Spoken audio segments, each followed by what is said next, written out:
Welcome to the EcoParent Podcast Network. I'm Sam, the founder of EcoParent Magazine. If you listened to any of the first 5 episodes of this show, then you're familiar with the tumultuous history of EcoParent's early years. Don't worry, I won't subject you to that again.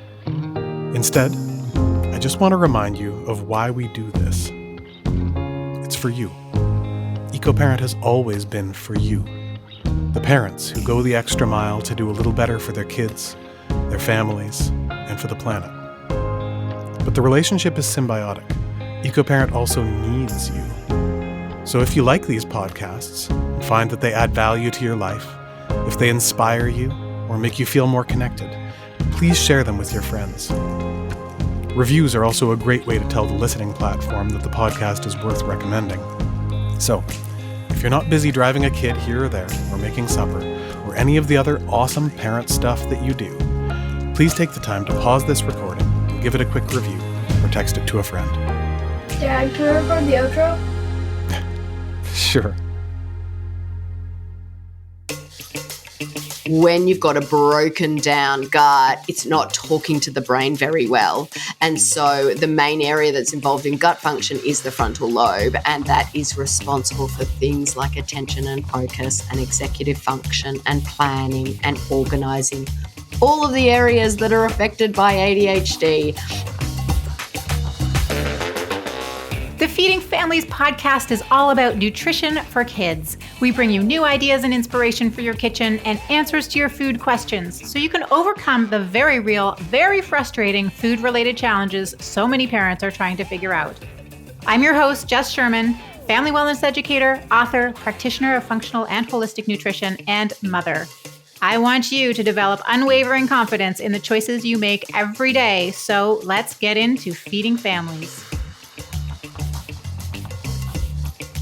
Welcome back, families, to another episode of the Feeding Families podcast.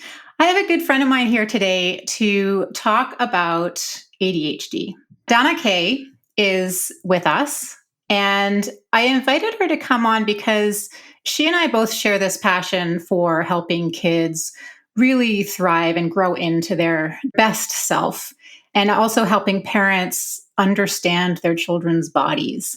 And so I wanted to have a conversation about how that plays out on the playing field of ADHD, which is her expertise. So welcome, Dana. Thank you so much for having me, Jess. I'm really excited to be here. I'll explain who you are, I'll introduce you, and then we'll get into some stuff specific about ADHD, nutrition, how to help kids thrive into their best self, no matter what challenges they might have, and some of the underlying forces that are at play that you work with, okay?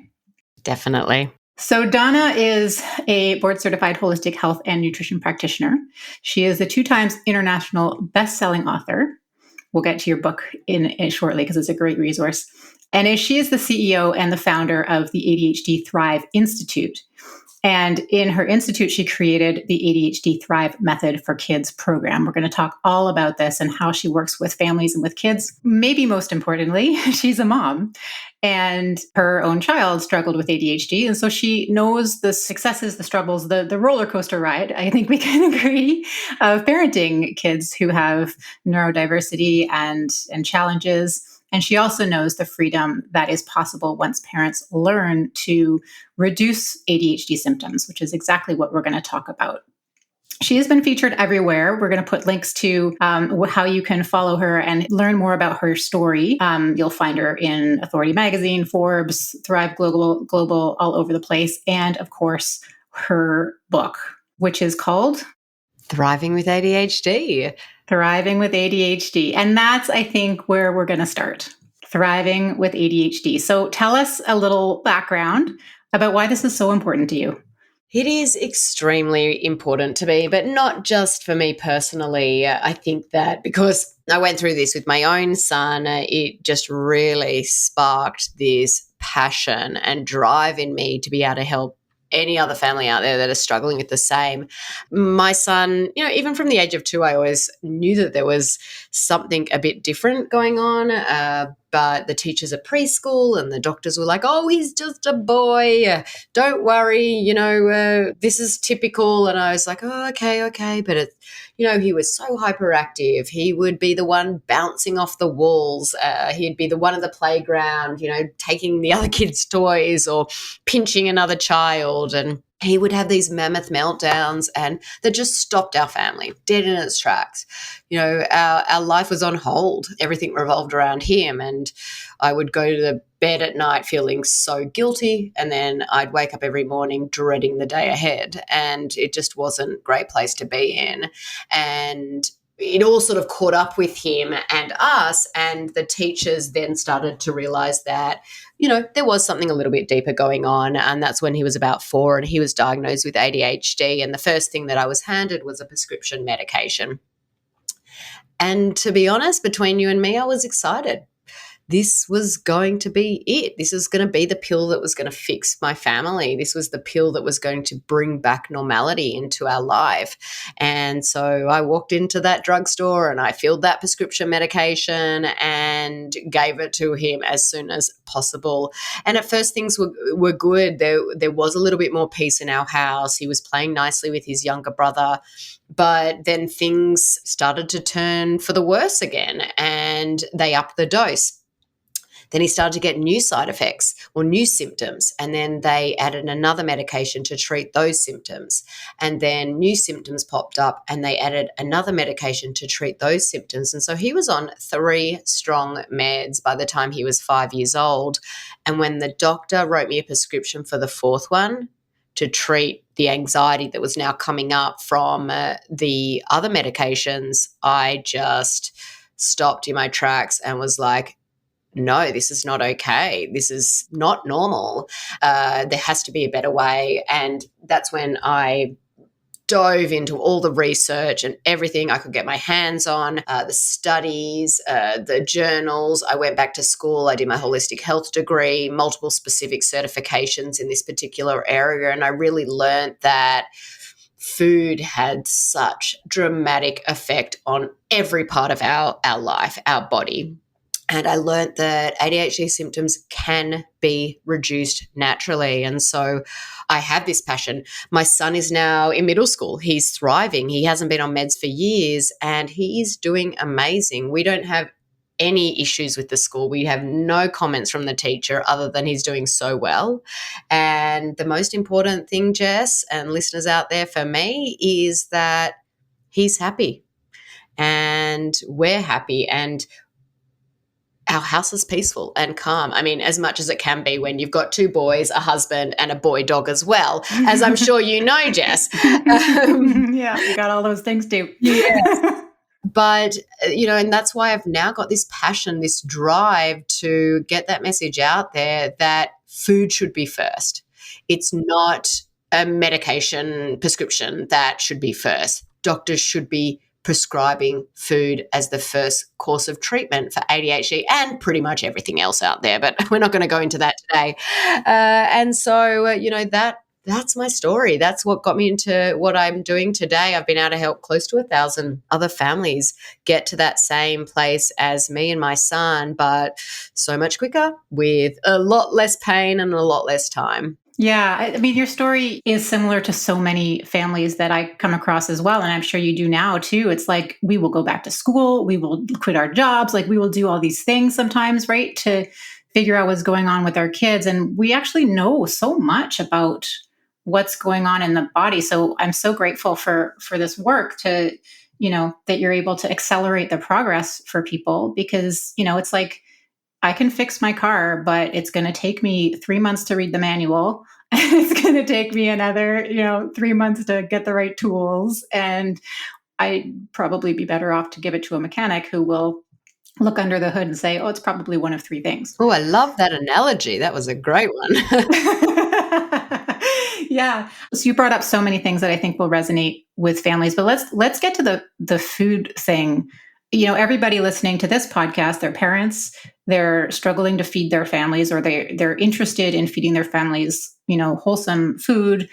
They're doing what they can. Sometimes there's a lot of pushback, and there's the picky eating, and food's expensive.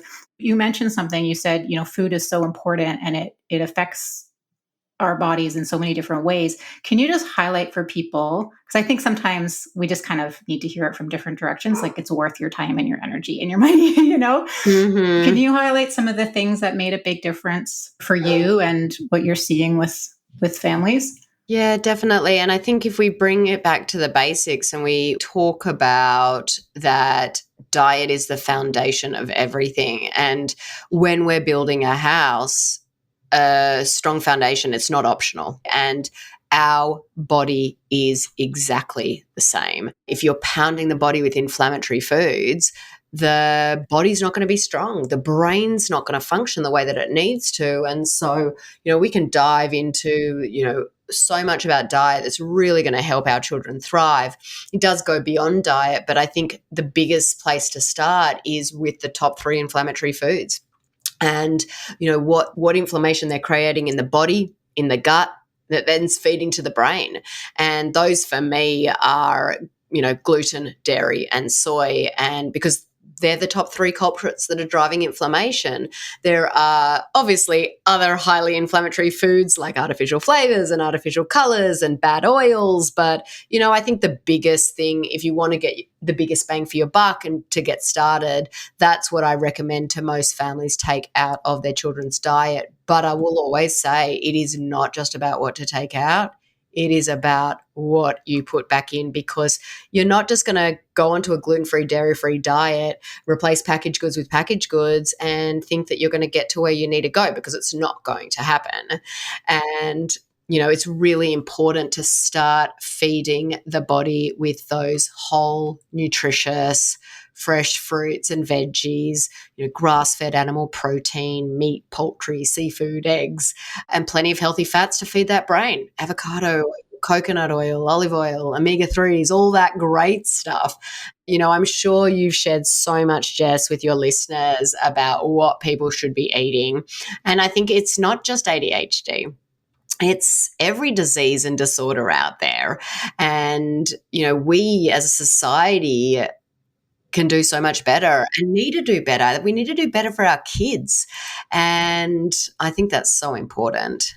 Yeah, I mean, we've done other episodes on food sensitivities and the microbiome, and sort of if people want to understand more about what you're talking about in terms of inflammation and how food can cause that inflammation, I would direct people to those conversations.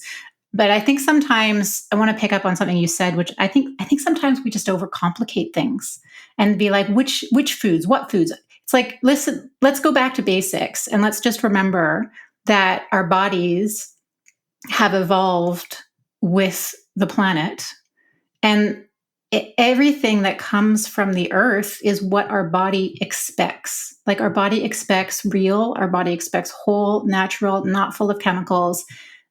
Right. And there are nuances in that, obviously, right? Like if you're trying to correct some deficiencies or, fix some balances in the microbiome and things like that, there's some nuances there. But, I think what I heard you say is like the basics: get the healthy fats in, get the processed foods out as much as you can, and just focus on real, whole, and natural. And that's what I see with my clients too. It's like, yeah, we can get into fancy testing and, fancy protocols and capsules and things. But if that basis isn't there of real, whole, natural, high quality foods, you're not going to see much of a difference. Yeah, I completely agree. And, I usually don't work with families unless they're willing to start with diet and become this society where we want that quick fix. And unfortunately, in order to get the results, it's not just about popping a pill. Supplements can be really, really, really effective. Protocols can be really effective, but they're not going to be effective at all if you're still pounding the body with inflammatory foods. I was talking with someone a little bit earlier today, and she was talking about what they were eating and as her kids were eating, and she pretty much said that every single thing that they put in their mouth was from a packaged food. And I said, the biggest tip that I can give for families is, if you turn around the packet and you look at the label and you can't pronounce something, then put it back on the shelf. And she said, well, that's pretty much everything in my kitchen. If we just move away from those chemicals, that in itself is going to be huge. If we just go back to those basics, that change alone will have such a great impact on our children's body and mind. Well, and I find it really interesting because when you say that to a family and it's like there's a moment, there's a quiet moment, and then there's like, oh, I need to change everything. And then all of a sudden, you've got to rethink your budget. You've got to rethink your time. You got to rethink like your cooking ability. You got to rethink all of these things. And to me, like when that happened to me when I was a new mom, of just like, oh man, I have to learn how to keep these little creatures healthy. It was a real shocker. And I was already a nutritionist. Like I had already graduated from nutrition school and like I thought I knew a thing or two. But then I was like, oh man, like there's a learning curve here. And I think, we all have to kind of give ourselves some grace and compassion around that too, because it's a slippery slope to, turn around all of a sudden and be like, oh yeah, I am really relying on, X, Y, or Z. And I just kind of want to throw that in there that like, we all do that. I do that too. We slip into that as well. And then it's like, ooh, okay, back it up. And so if you're listening to this and being like, ooh, gosh, I feel really guilty. If I could do like one thing, it was like, I would just wipe guilt off the face of the planet because it's not helpful. Completely agree. And, that's what I sort of say when I first meet a family. It is not your fault. It is not your fault. You should not feel guilty for this.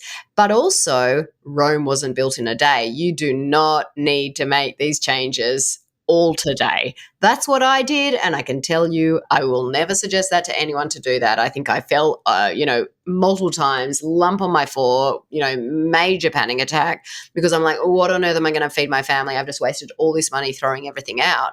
So let's just say I don't teach my clients how to do it that way. And we really just take those small, slow steps. Start one package at a time, start one meal at a time. And if it takes you 6 months to a year, then so be it. You're going to be better off every single step you move forward. So it doesn't matter that it takes you a longer time. That's gold right there. Everyone needs to like rewind and listen to that again. That was a little golden nugget. One of the things that it sounds like you experienced with this whole process with your own family is that you went through this huge learning curve. You didn't have a guide, so you were doing it all yourself, which is something that you and I both don't recommend because it just takes longer, right? You can do it by yourself. It takes longer. But then when you came out the other side, it sounds like you have a lot more cohesion, a lot more understanding of each other. So, there is a shift that happens, but there's also, I'm a big fan of flipping the script, right? So from the like, why is this happening to me? Why me? Like, why my child? Let's fix this, to really finding the opportunity in there. And it sounds like from your experience, it was a huge opportunity to learn about your kids, learn about healthy eating. I'm sure you're all healthier now than before. So much healthier, but also it's like the most amazing journey. And I watch it every day with the families that I work with, and it's transformational. It's not just fixing your kid's diet. It is completely life-changing. And when you learn this information, you can't unlearn it, but it just opens up this world to so much more. And I was telling someone earlier as well today that, if any of my friends from high school had to vote on who would be the least likely to end up in, nutrition and natural health, it would be me. Because I went on this journey. I was like the one that would be like, yeah, whatever, eat whatever in moderation. But I went on this life transformation and it is spectacular. And I loved every moment of it. Yes, it was super duper duper hard when I was going through it, but I look back now and go, I would not want my life to be any other way. My whole family is happy. They're healthy. Yes, I could improve some of the things that my husband eats, but, he's an adult and I don't have full 100% control over him. But it's life-changing and it is life-changing for the families that I work with as well because, the parents feel better. Some of the changes in the parents have been amazing as well. Yeah. Yeah. I see the same thing. I mean, food, I always think of food as it's really a double-edged thing. Like it has such power to really bring families together under the umbrella of up-leveling our health, helping ourselves feel better. But I also see it really tear families apart with conflict and anger and frustration. Let's talk about that for a sec. What advice would you give to families who are like, yes, yes, yes, this totally makes sense, but my kids are I just can't get them bought in, or my partner, I just can't get them bought in. Where would they start? Oh, this is a can of worms that I that I could open up.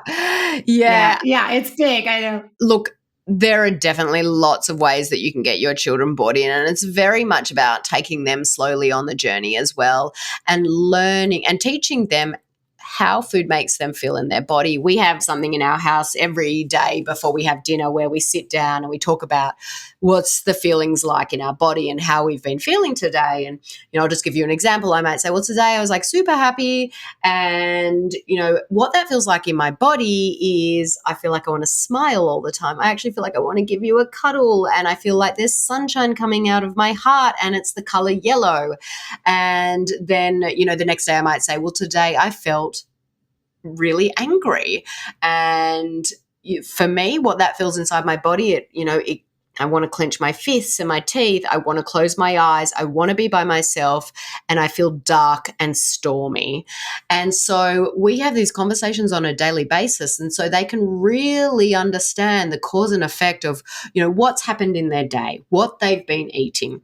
And then we start to tie that with what foods we eat as well. And so if one of my children go off and eat something like that they're not meant to, and then they're having repercussions of it later, or we're all dealing with it later, once that's calmed down, I then say, hey, buddy, I noticed today that your body was like super angry and you were upset and you were crying. I'm interested to know, how did that feel in your body? And then he can articulate it, and then I'll tie it with the food. And I'll say, buddy, like you ate, that chocolate bar, which he did last night. He asked me for some water at a fair, and I gave him some money to go to a fair, and apparently he had a massive chocolate bar, which we don't, we don't eat gluten or dairy. And let's just say it took him a long time to go to bed that night. And so we had that conversation. So there's lots of things you can do to get the children bought in. And I think that the younger they are, the easier it is. But then when you start young, they grow up with it, and it's a lot easier. Now, if you're starting with a teenager, it can be a lot harder. I do find the science works when the kids are older, but also with the dad. There are so many studies out there that support eating well and effects on kids with ADHD. And so I just hit them up with the science. For me, it was the science that convinced me to start. It was the science and the change in my son that made my husband decide to come onto the journey with me. But, I find with partners, if they're not bought in at first, I think it's best for the other partner to take control, do what they need to do, and then, the other partner usually buys in once they see the amazing changes that are starting to happen in their children. Yeah. Yeah, no, that's great. I love something you just said was you used, I'm a big word fanatic. I think words really matter. But you said when we're talking to your son, you said, I'm interested to know how that feels. Right. And I think that's a really important nuance, because it means you're coming to your relationship with a sense of curiosity rather than an I told you so. Right. And I think so often kids get that, right? Like, I told you not to eat that. This is so bad for your body. Why are you doing that to your body? Versus like, I'm interested to know how that makes you feel. I'm interested to know about that craving. That's interesting. That's curious. Right. And I think that's another way that we can really bring our kids along on this. You don't have to know everything. No, you don't. And they certainly don't want to hear it. I completely agree. And I think that also when you've got a child with challenges, curiosity parenting is a really good skill to learn, and also empathy. And going into these conversations with that empathy and with that curiosity really changes flips the script, as you said. And because when you go in and you say, like, why are you melting down? What's going on? Or you can't do that. Or, like, hey, buddy, I see that you are so upset. I feel so bad. Like, tell mummy what's going on. Or if you go with that compassion, yeah, I know it's really hard. It is really hard and it's not fair. Just the change in that script of like talking to them. And then once that's the tantrum or whatever is finished, it's then going in with that curiosity. Hey, buddy, like I noticed that you were super upset there. I'm curious to know, what do you think was going on? Why do you think you were upset? And really going in with that curiosity. So I think it's not only just in food or how they're feeling in their body, it relates to so much of parenting a neurodiverse child. Yeah. I mean, what you're doing, Donna, with your work and with the families is you're taking a potential deficit. I mean, it's right in the word, right? Attention deficit disorder. And you're turning it into an opportunity to help kids find their superpowers, tune into their feelings, understand their bodies, understand what they need and what they don't need. And that's gold. I mean, that's what we do as parents. That's the holy grail for parenting, right? To teach your kids that stuff. If I take it back to what you were asking earlier in that, how do you get kid buy-in? We've actually created a course for the children to take alongside with the parents. And we talk to them at their level. Firstly, we're not their parents telling them what to do, which makes it even better. We've created it all in cartoons. We've got other kids who have been through the program as well. But we also talk about ADHD being superpowers, and we go through, the superpowers that are created by ADHD. So we turn this deficit into this positive and we tie that in with food. And so it is magic. Hey parents, this episode of the Feeding Families podcast is being brought to you by the Canadian School of Natural Nutrition. Do you want to improve your health and well-being, but you're not sure how? Have you an interest in food and nutrition and the science behind it? Kickstart your health journey by learning the fundamentals of holistic nutrition through CSNN's Introduction to Natural Nutrition Certificate. This introductory certificate provides a great understanding of the links between health and nutrition. Successful completion can be transferred to the full natural nutrition program so you can earn your professional designation, title, and diploma. It's available at select CSNN branches. You can learn more at csnn.ca/holistic-family, or you can follow the links in the show notes. Let's talk about your book for a sec. Thriving with ADHD, yes. Thriving with ADHD, which again, it just reiterates exactly what we were just talking about. We're not fixing a problem, we're thriving with the situation that we have. Is that what you were getting at with the title? Yeah, look, I mean, we aren't trying to fix ADHD. It is a real thing. I'm not saying it's not a thing at all. What I will say, and before I get into the book, is, it is real. I think it's really important for people to understand that. But I also believe that it's very possible that some of their symptoms in children with ADHD, some of the impulsivity, some of the emotional dysregulation, some of those challenging behaviors is actually caused, or at least very, very exacerbated because of other stresses in the body or because of the food we eat. So, everything that we're doing in working with families, but also in my book, is very much talking about that. I like to use this statistic that, I've worked with close to 1,000 families, and 50% of them, we change their diet alone. Like, we do a lot of other things as well in functional lab testing and gut-brain connection, which you said you've talked about before on the podcast, but 50% of them, we change their diet alone, and most of their symptoms disappear, and they don't need any further intervention. And what that tells me is probably those children were incorrectly diagnosed. So I think, yes, ADHD is a real thing, but I think that probably close to 50% of the 6 million children out there probably don't have real ADHD. And that's the scary part. Let's just pull that apart for a sec, because how would you define real ADHD versus not real? at the moment, it is like a cluster of symptoms. And so when some child has lots of tantrums, is really hyperactive, is not focusing at school, they just slap the label of ADHD on there. Okay. And so if I think that the body is optimized and is living a low toxic life, we've worked on diet, we've helped the gut's functioning to the best as it can, and then therefore the brain is functioning as best as it can, and we are still not able to focus and we are still having meltdowns, either there's something else going on in the body or it's true ADHD. And so I think that making sure that the body is functioning optimally, even if it is true ADHD, there are so many things you can do naturally to actually reduce those symptoms. So yeah. I think what I'm wondering about is, there are a lot of assumptions made about a child's brain when they exhibit certain characteristics, right? There's assumptions about dopamine. There's assumptions about norepinephrine, assumptions about executive functioning.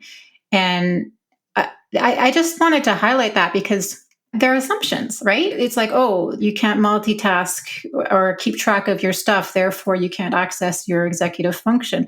And it has always not sat well with me. I mean, this is how I got into this because I was a teacher and I was like, man, these kids are really struggling. And I stopped teaching to kind of figure out what was going on in their body that was making it so hard for them to cope. And there definitely has been an increase in kids who are struggling with things like executive function and their mood and their temper and their, anxiety and things like that. But again, there's all these assumptions around what is causing that. Yeah. And it may not be just the way the body is. It may not be just their genetics, and I think that's what you and I are uncovering or have uncovered, that it can be multiple factors that are contributing to low serotonin, low dopamine, brain fog, which is the inability to focus, candida in the gut, causes brain fog. And so let's look at the gut, let's heal the gut. So, oh, wow, that brain fog has gone away. So, they are having all these assumptions. They're doing the best they can. There's only so much we can find out. We're trying our hardest, and look, modern medicine has come a long way, and there's been lots and lots of studies on different things. But again, at the end of the day, no one really knows. And so let's just focus on helping our kids thrive rather than just going, oh, well, you're having a meltdown. You can't focus. You've got ADHD. Here's a medication. Right. I think of those things as accelerators, right? It's like sugar is an accelerant. And when you don't manage your moods at the best of times, sugar is going to accelerate that process. Some people have more wiggle room than others. And, I love nutrigenomic tests for that, to kind of see what kind of blueprint you're dealing with, even though, we know that genetics are not the end of the story, but there does seem to be a certain percentage, there does seem to be a certain, genetic link in families when it comes to ADHD. But we know that environment and food and lifestyle and all of this stuff has a capacity to turn genes on and off. So, but when people are curious to be like, oh, I was like that as a kid, I wonder if it's genetic. What do you have to say to that? I've got a really interesting story for you on that one. I've done loads of genetic tests on me and my son over the years, just for my own research in my business to see. It's so interesting, isn't it? I mean, look, we always see the same thing come back, but presented in a different manner. So I did a genetic test on us about a month ago. They have a mood and emotion section on this genetic test, and one of them is on ADHD tendencies. And it's the first time that I've seen it presented this way. And so my sons came back and it said, ADHD tendencies, it said your genes, don't predispose you to having ADHD tendencies, they're normal. I actually knew that already because I knew that he didn't hold that gene mutation that a lot of kids with ADHD have. And then I read mine and it was like, you are at greater risk of having ADHD tendencies based on your gene, at high risk. And I was like, wow. So that is a perfect example. I don't have ADHD and I've never had an issue with focus. I've never had an issue with tantrums or anything like that. Yes, I've got a lot of energy. Yes, my sister calls me a bouncy ball because I'm like, oh, we've got to do this, we've got to do this. But that's just who I am. And maybe that's just my superpower.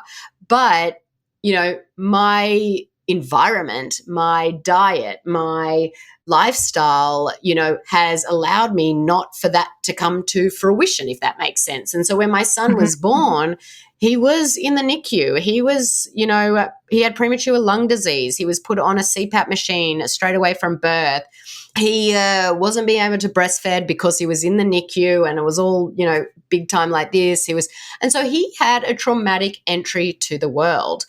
Add to that, when we were living in Singapore, he was on multiple rounds of antibiotics. And so, okay, his genes might have not predisposed him to ADHD, but all of that toxicity and all of that going on in his body basically turned off some of those genes and predisposed him to having meltdowns, to being hyperactive. And so we fixed that root cause. We optimized his body. We reduced toxicity to allow his genes to function at the best of his capacity. The other thing that, we both realized in this genetic test, that we're both predisposed to non-celiac gluten sensitivity and casein sensitivity. And if I had known that back in the day when my son was going through this and, I hadn't done all the study, I would have thought, oh, okay, well, maybe that means that we should be gluten and dairy free. But, all these years later, when I do that test and it lays it out like that, it was eye-opening. Yeah. Yeah. Super interesting. I mean, this is all about, getting to know our kids' bodies so that we can parent them in a way that suits their biology. We can make some basic assumptions about what their biology expects because they're human beings, right? And some of that is what we've already talked about, like clean food and all of that. And then there's the nuances about their specifics of like, oh, you're prone to gluten and dairy sensitivity. That's interesting, right? Was it the COMT gene that you're referring to? No, it's a different gene. It's actually not a common one that you'd be aware of. I don't know the one. I should know this off by heart, actually, because it relates directly to ADHD. Well, but it's a really good example of like, it tells you part of the story, but it, tells you like a little bit about your wiggle room of, how much wiggle room you have with these sorts of things. We actually did a whole episode with Dr. Piper Gibson on nutrigenomics and that, so people can go listen to that. But, it gives you a bit of it tells you how big your bucket is, right? And I think your example was perfect of, the impact of early traumatic experiences on your nervous system, which we've also talked about, to just sort of start things moving in the direction that is not the direction that you want them, like a hyper responsive nervous system. Totally. And I think for my son, he's got heterozygous MTHFR, both of them, the genes and the gene mutations. And so that toxic load on his body tipped his bucket over. And I like to use the bucket as well. I think it's a really great analogy is that, we've all got a bucket. We all have adding stuff to the bucket every day, those toxins, those bad foods, whatever it may be. And not until that bucket tips over to when those symptoms start to come out. And so a lot of people have a bigger bucket. A lot of people can tolerate more toxins than other people because of their genetics.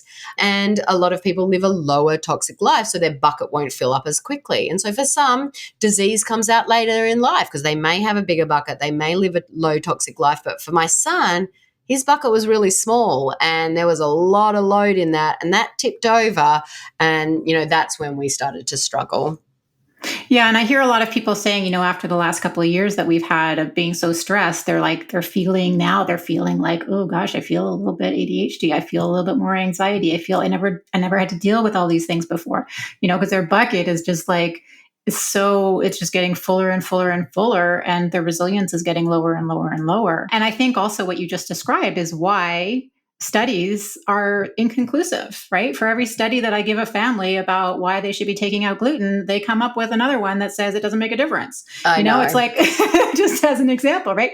You can have any study come out the way that you want it to come out, basically. Well, because, part of it is that they're not looking at these individualizations, right? So they can say, chemical companies do this all the time. They're like, oh yeah, the body can totally detoxify this. This is no big deal. But they're not looking at toxic load. They're not looking at the individual's capacity to detoxify. They're not looking at their environment, their lifestyle. Yeah, exactly. All the other things that they're putting in their body. So I think I would just, that's just a whole nother conversation we could have about nutritional research and all of the problems with nutritional research. We could.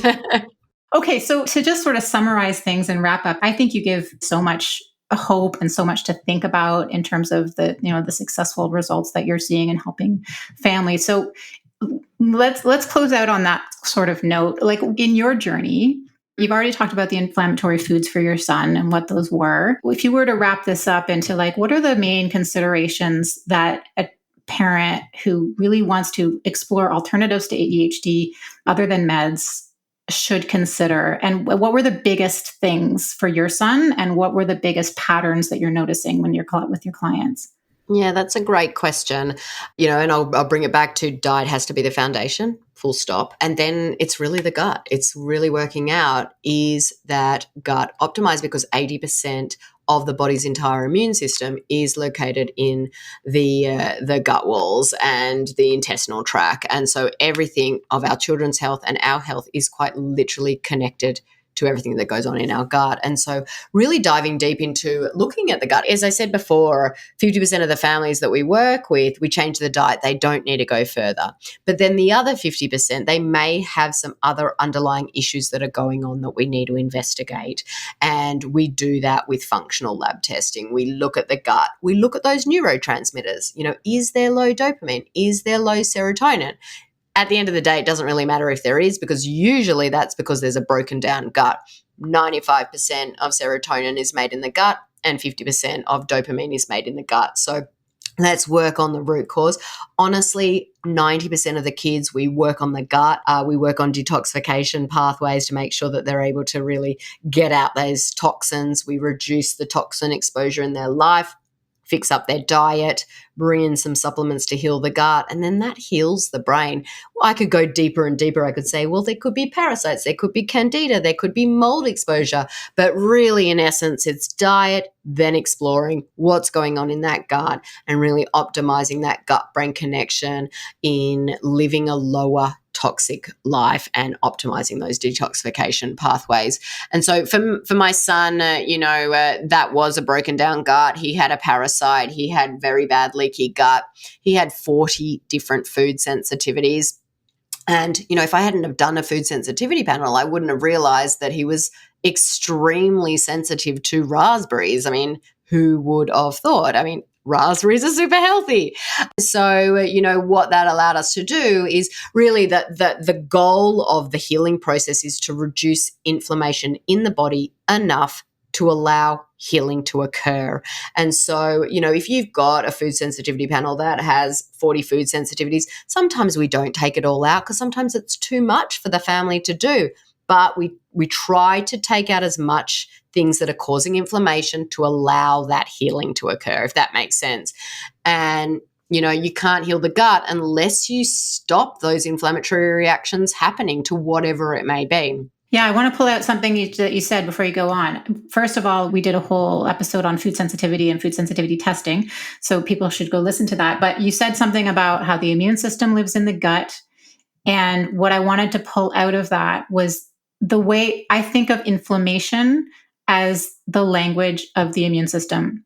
And so if something is triggering the immune system, you're going to have inflammation. And this is why what you're saying is when you stop activating the immune system in the gut, which is what a food sensitivity panel will tell you how to do, but you reduce the systemic inflammation that the immune system is triggering all around the body, and that is going to affect the brain.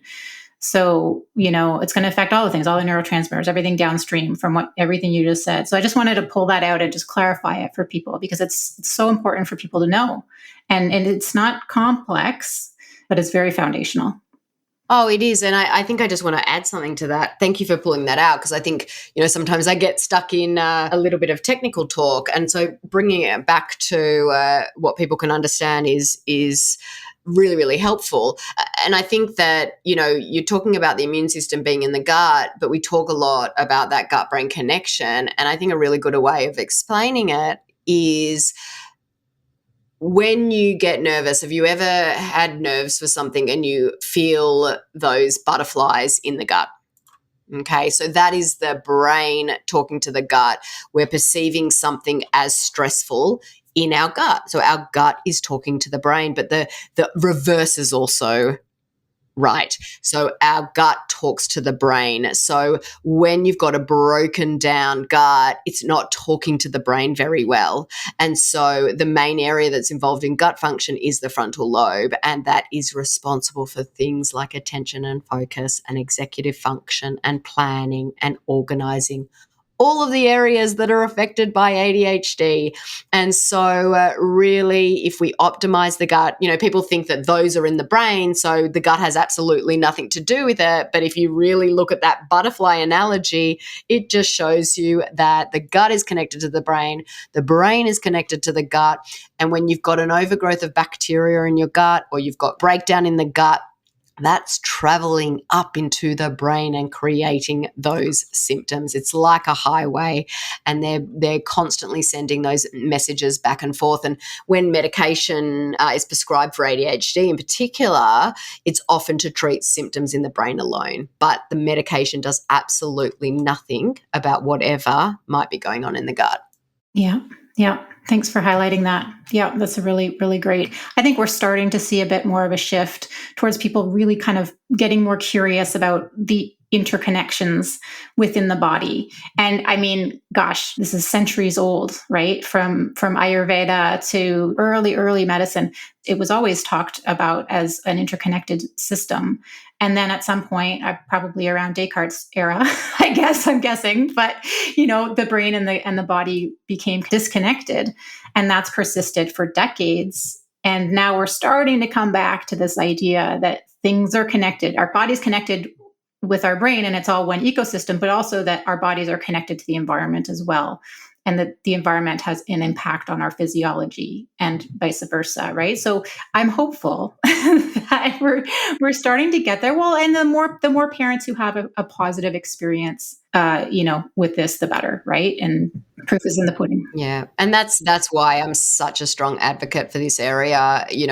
If I can just speak on one podcast and help one family, that one family is going to help another family, and then it's going to be this, this domino effect out into the world. And I think that that's what we're all trying to achieve here. Exactly. Where can people find you and your book, Donna? Yeah, definitely. You can find me at my website, which is ADHD on any of the social media platforms, Instagram, Facebook, at ADHDThriveInstitute.com. My book you can find at ADHDThriveInstitute.com/book.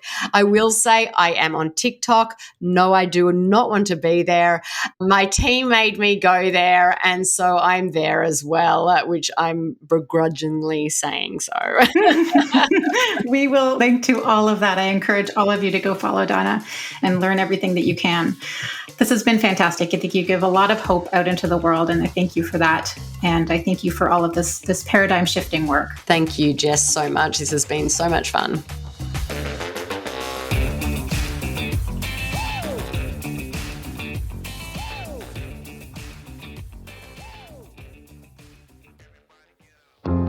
I'm Ransom, inspiration behind EcoParent magazine. I was on the cover of the first issue when I was a baby. My dad and the rest of the team have worked hard to bring the EcoParent podcast network to life, and I think it's pretty cool. I'd like to help out on it someday, so hit that subscribe button, share it with your friends, and give this podcast a review so that it's still around and thriving when I learn to do the audio editing. Thanks for listening. Was that good? Yeah, you totally crushed it.